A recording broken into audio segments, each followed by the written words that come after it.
So we have the Intel Coffee Lake specs covered in the last video, but how will it compare to Ryzen? All things told in the video are my thoughts and may not be the end result. There also is a chance AMD will release their 10nm Zen 2 chip because of the Intel Coffee Lake lineup. This will change things a lot. But for this video I'm going to say all the CPUs listed in my previous video will be the final product and AMD won't release a new architecture by then. Looking at the budget part, Ryzen 3 compared to the Intel i3 CPUs. There is a high chance it will be a big win for Intel in both gaming and productivity. We won't know what the exact IPC will be of the Coffee Lake CPUs, but it will definitely be higher than Ryzen, because Kaby Lake already had a higher IPC and newer generations mean higher IPCs. This means a CPU with a lower clock speed will be able to outperform or tie a CPU with a higher clock speed.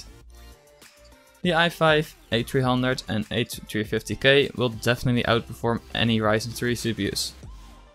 Like the Ryzen 3 1200 and 1300, the max overclock is around 4 GHz, which is also the max turbo boost on the i3 CPUs, and because of the higher IPC of Intel, Intel will win this one. The i3 8100 will probably beat all Ryzen CPUs, non-overclocked, and we won't know how it will compare to a overclocked Ryzen CPUs. My guess is it will win in gaming and not productivity. For the mid-range we have Ryzen 5 compared to Intel i5. And here it depends on the application and also the CPU used. We can probably agree that the 4-core 8-thread Ryzen CPUs, like the R5 1400 and 1500X, will be beaten by both the i5 8400 and 8600K. The 8400 will have 6 cores with a boost of 3.8 GHz, which is higher than the max boost of all Ryzen 5 4-core CPUs. And with the Intel having a higher IPC, it could probably outperform any overclocked Ryzen 5 4-core CPUs in both gaming and productivity. The Ryzen 5 1400 and 1500X will have 2 more threads, but a physical core will always be faster than a logical thread. That's why I think the faster clocked i5 will outperform the 1400 and 1500X. For the Ryzen 5 6 cores with 12 threads, that will be a whole different story.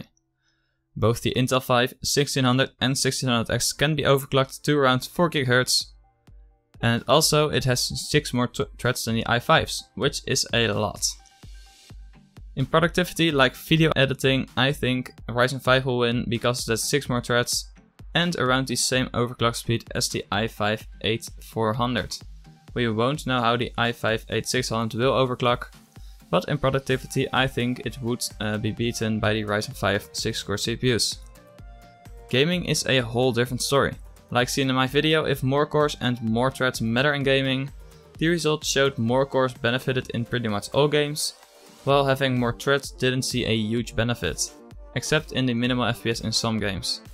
Combine this with a higher single core performance of Coffee Lake, and both i5 CPUs will probably be capable of beating all Ryzen 5 CPUs in gaming.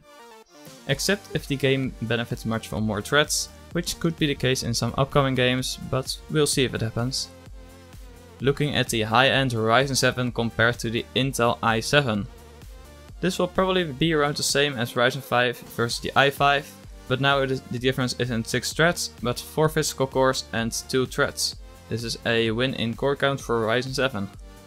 Because it is still a noticeable core and thread increase, I think Ryzen 7 would be better in some productivity applications, but because of the i7 8700 and 8700K will have a faster clock speed and a higher IPC, it could probably tie in some applications, but we won't know this until launch.